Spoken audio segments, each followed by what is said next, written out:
দেখছেন সংবাদ সারাদিন। জহিতা রয়েছে আপনাদের সঙ্গে। আইএসএফ এর শিবিরে বড়সড় ভাঙন। 4 জন আইএসএফ এর পঞ্চায়েত সদস্য সহ তাদের অনুগামীদের নিয়ে দলবলে যোগ দিলেন তৃণমূলে।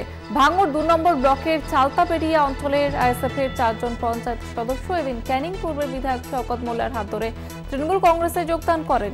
বিজেপিকে হারাতে পারে একমাত্র তৃণমূল কংগ্রেস, তাই তৃণমূল কংগ্রেসে যোগদান এমনটাই জানিয়েছেন আইএসএফ থেকে তৃণমূলে আসা পঞ্চায়েত সদস্য।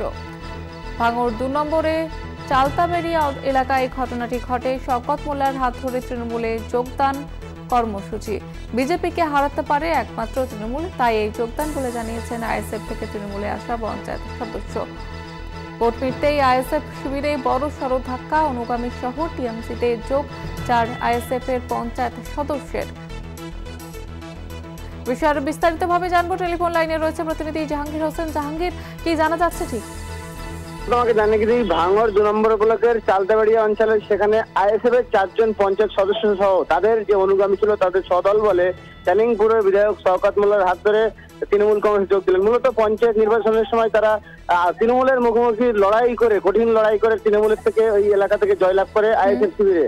তারপরে কিন্তু বিধায়ক নওশাদ সিদ্দিকীর হাত শক্ত করার পরে পাশাপাশি তারা কিন্তু বিগত যে লোকসভা নির্বাচন, সেই লোকসভা নির্বাচনেও কিন্তু আইএসএফ এর হয়ে লড়াই করে। সেই লড়াইয়ে তারাও সেই বুথে জয়লাভ করার পরেও এদিন সন্ধ্যায় দেখা যায় শওকত মোল্লার হাত ধরে ওই এলাকার 4 জন পঞ্চায়েত সদস্য সহ তাদের যে সমস্ত অনুগামী ছিল তারা প্রত্যেকেই তৃণমূল কংগ্রেসে যোগদান করেন। তারা যেটা জানাচ্ছেন যে মমতা ব্যানার্জি পারে একমাত্র বিজেপিকে হারাতে এবং ভাঙড় এলাকার বিজেপি এবং সিপিএম আইএসএফকে হারাতে পারে শওকত মোল্লা, তাই এই এলাকায় উন্নয়ন করতে তৃণমূল কংগ্রেসে যোগদান। বেশ, ধন্যবাদ জানাবো জাহাঙ্গীর।